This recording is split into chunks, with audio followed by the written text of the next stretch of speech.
yan. Yan.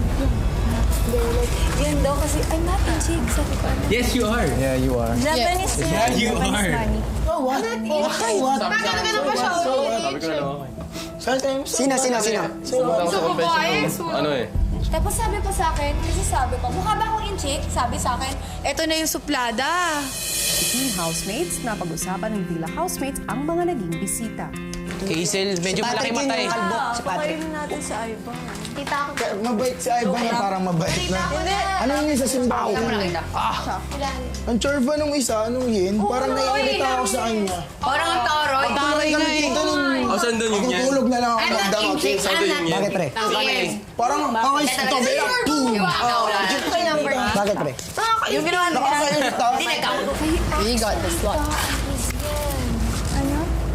They actually thought I was yan. Yan. They're like, yan daw kasi, I'm not in chick. Sabi ko, ano? Yes, you are. Yeah, you are. Japanese yan. Yeah, you Japanese are. money. Oh, what? Okay, what? Ganun pa siya. Sabi ko na lang okay. Sometimes. Sino? Ano eh? Tapos sabi pa sa akin, kasi sabi pa, mukha ba akong in chick? Sabi sa akin, eto na yung suplada. Kasi yung... Oy, mas gwapo naman si Yung natin kaysa kayo. Dito na ako, pre. I got you. Pa yan eh. I got me, man. They're like all half people. Opposed to... Have fun. Hindi, pero, you know, yeah, they're like tiny people. I don't know. They're tiny people? No, I mean, they're like this short. Kung si Trisha ng apartment ang pinag-uusapan ni Joe at ng iba, si Joe naman ang muling pinag-uusapan ni Yong at Angelo. Wala ba si Joe? Napapatawa talaga ako na ano. Napapatawa ako taong-tawa. Pero ang parang kinayawan ko na. Parang convey. Parang na-over na eh. Oo, na-over na siya. Parang always na kahit siyempre kung seryoso na yun. Tapos parang nakaka eh. Pag kinakausap mo, parang linalayo ka niya sa... Halimbawa, kinakausap mo yung babae. Parang pilit ka niya, kaya hindi na ako lumalapit sa mga babae. Parang pilit ka pa niyan nilalayo eh. Kasi minsan na-open na rin ako eh. Kasi hindi ako makapagsalita. Nahalata ako minsan mga may kinakausap ko. Parang ni-stab lang ako. Parang ganun. Ang galing. Maya-maya napunta ang usapan nila sa mga taga-apartment. Hirap pakisamahan siguro sa kabila.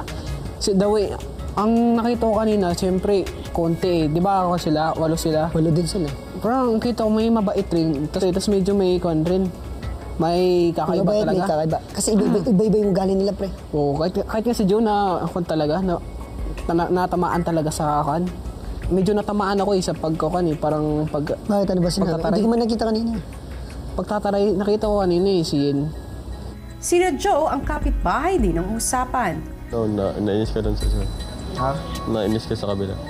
Hindi naman sa kabila. Sa isa lang. Sa isa. Yung ano, isang tao. Kasi Babae. maarte eh. Yung maganda. Si Ian, Oo, para sa pagtataray niya parang, ewan ko. 14 years old pa lang yata yun. Parang naukan ako eh. Parang Parang nainis na may... nainis ako na, Nagagalit, medyo galit na yung galit mo. 14 years old yung isa. Tapos tapos mga rich kids. Siguro yung mga laro-larong harutan, wala sa kanila eh. Tayo, medyo business-minded eh. medyo mature. Mga ganun lang tayo pag nag-uusap tayo, solving math, CCU. Gwapo naman yung Amerikano. Ha? Gwapo Amerikano pa rin. Ano no? Gwapo. Sino? Yung Amerikano. Amerikano? Tsura. Ano? Nakakatawa yung reaction nila eh. Ano? Sabay tago ng ano nila eh. Yung ganun. Oo, ano sila? Parang swimming. Bakit? Nakita yung pangalan dito. Basta bongga talaga ang clash kanina, bonggang-bongga talaga. Nakita-kita tayo. Clash means parang clash, parang ano. Parang kanya talaga eh. Sama-sama no.